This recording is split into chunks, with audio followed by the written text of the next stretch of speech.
আসসালামু আলাইকুম।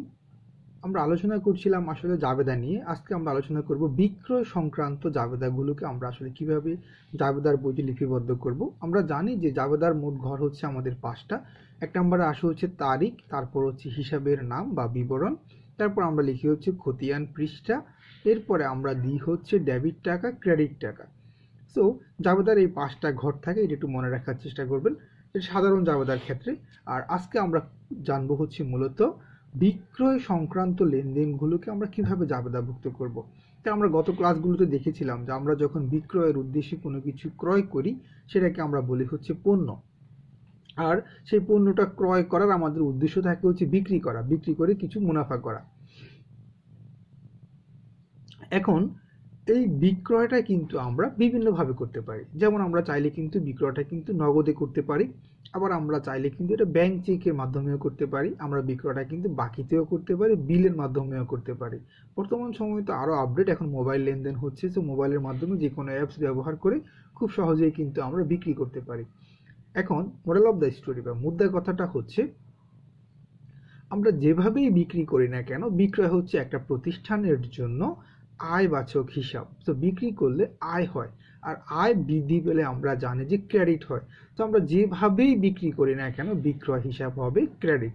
আমরা কিন্তু এর আগে দেখেছিলাম যে ক্রয় হচ্ছে ব্যয়বাচক হিসাব। তো আমরা যেভাবেই ক্রয় করি না কেন ক্রয় হয় কিন্তু ডেবিট, আর যেভাবেই আমরা বিক্রি করি না কেন বিক্রয় হয় ক্রেডিট, কারণ বিক্রয় হচ্ছে আয়বাচক হিসাব। তো যদি আমরা নগদে বিক্রি করি তাহলে নগদান হিসাব ডেবিট, বিক্রয় হিসাব ক্রেডিট। যদি আমরা ব্যাংক চেকের মাধ্যমে বিক্রি করি তাহলে ব্যাংক হিসাব ডেবিট, বিক্রয় হিসাব ক্রেডিট। যদি আমরা বাকিতে বিক্রি করি তাহলে হবে দেনাদার বা প্রাপ্য হিসাব। দেনাদারের আরও অনেকগুলো নাম আছে, সেটা আমরা পরে কোনো ক্লাসে শিখব, কিন্তু মনে রাখবেন এই দুটা বেশি ব্যবহার হয়, দেনাদার বা প্রাপ্য হিসাব। হিসাব ডেবিট আর হচ্ছে গিয়ে বিক্রয় হিসাব ক্রেডিট। যদি আমরা বিলের মাধ্যমে বিক্রি করি তাহলে প্রাপ্য বিল অথবা প্রাপ্য নোট বলা হয়। তাহলে প্রাপ্য বিল বা প্রাপ্য নোট যেটাই বলি না কেন সেটা ডেবিট, আর বিক্রয় হিসাব ক্রেডিট।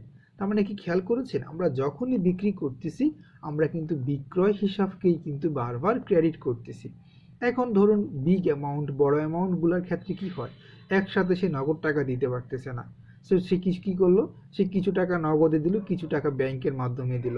তাহলে আমাদের দুইভাবেই আমাদের কাছে টাকা আসছে, নগদ টাকা আসলে নগদান হিসাব ডেবিট, ব্যাংকের মাধ্যমে আসছে ব্যাংক হিসাব ডেবিট আর বিক্রয় হিসাব ক্রেডিট। আবার সে কি করলো, সে বাকি রাখলো। তো বাকি যদি সে কিছু টাকা নগদে দিল আর কিছু টাকা বাকি রাখলো, ফর এক্সাম্পল আমরা 10,000 টাকার প্রোডাক্ট, 10,000 টাকার পণ্য আমরা বিক্রি করেছি। তো এই ক্ষেত্রে আমাদের এখানে কি হলো, আমাদের 10,000 টাকার পণ্যের মধ্যে সে নগদ 5,000 টাকা দিয়েছে, 5,000 টাকা পরে দিবে।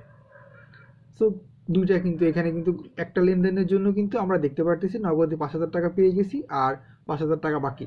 তাহলে আমরা কিন্তু একটাই জাবেদা করব, সেটা কিভাবে, নগদান হিসাব ডেবিট 5,000 টাকা, দেনাদার হিসাব বা আরেকটা নাম হচ্ছে, আগেই বললাম যে দেনাদার আরেকটা নাম হচ্ছে প্রাপ্য হিসাব।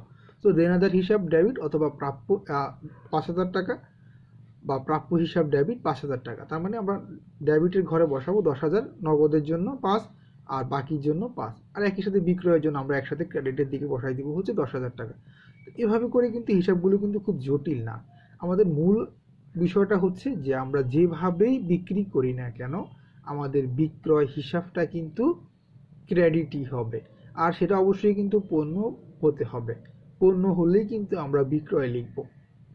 এখন অনেকেই বলতে পারেন তাহলে যদি আমরা সেবা বিক্রি করি তাহলে কি হবে, সেবার জন্য আমরা লিখবো হচ্ছে সেবা আয় হিসাব বা সার্ভিস রেভিনিউ। সেটা আমরা পরবর্তী সময় যখন সেবা আয় নিয়ে কথা বলবো তখন আমরা শিখবো। আজকে মূলত আমার আলোচনার বিষয় ছিল বিক্রয় সংক্রান্ত লেনদেনগুলোর জন্য আমরা কিভাবে জাবেদাভুক্ত করি। আমি আরও একটা লেনদেন যদি আপনাদেরকে বলি, ধরুন 50,000 টাকার পণ্য বিক্রি করা হলো, 15,000 টাকা নগদে পাওয়া গেল আর 15,000 টাকার একটি চেক পাওয়া গেল, মানে আমরা 30,000 টাকা পাইছি। তাহলে বাকি 20,000 টাকা কই গেল, ওটা অবশ্যই সে আমাদের কাছ থেকে বাকিতে নিয়েছে, পরবর্তীতে দিবে। তাহলে এটার জন্য জাবেদা হবে নগদান হিসাব ডেবিট 15,000 টাকা, ব্যাংক হিসাব ডেবিট 15,000 টাকা, আর হচ্ছে গিয়ে দেনাদার অথবা প্রাপ্য হিসাব ডেবিট 20,000 টাকা। তাহলে আমাদের ডেবিট দিকে টোটাল তিনটা যোগ করলে 50,000 টাকা, আর ক্রেডিট রেট ঘরে আমরা লিখবো হচ্ছে বিক্রয় হিসাব ক্রেডিট 50,000 টাকা। এভাবে করেই কিন্তু আমরা বিক্রয় সংক্রান্ত লেনদেনগুলোকে জাবেদাভুক্ত করি। মনে রাখবেন যে যারা ইংলিশ মিডিয়ামে পড়েন বিক্রয়কে আমরা বলি হচ্ছে সেলস। তো সেই ক্ষেত্রে আমরা যদি ক্যাশ সেলস করি তাহলে আমরা লিখবো ক্যাশ ডেবিট সেলস ক্রেডিট। আর যদি আমরা ব্যাংকের মাধ্যমে সেলস করি আমরা লিখবো হচ্ছে ব্যাংক ডেবিট সেলস ক্রেডিট। আর যদি আমরা বাকিতে সেলস করি আমরা লিখবো হচ্ছে অ্যাকাউন্টস রিসিভেবল ডেবিট, আর আমরা লিখবো হচ্ছে সেলস ক্রেডিট।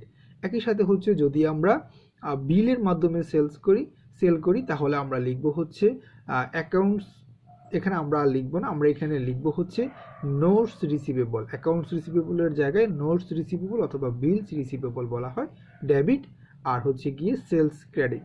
মানে আশা করি বুঝতে পারতেছেন আমরা যেভাবেই সেলস করি না কেন সেলস কিন্তু ক্রেডিটই হচ্ছে। আই থিঙ্ক বুঝে গেছেন। সবাইকে অসংখ্য ধন্যবাদ ভিডিওটি দেখার জন্য।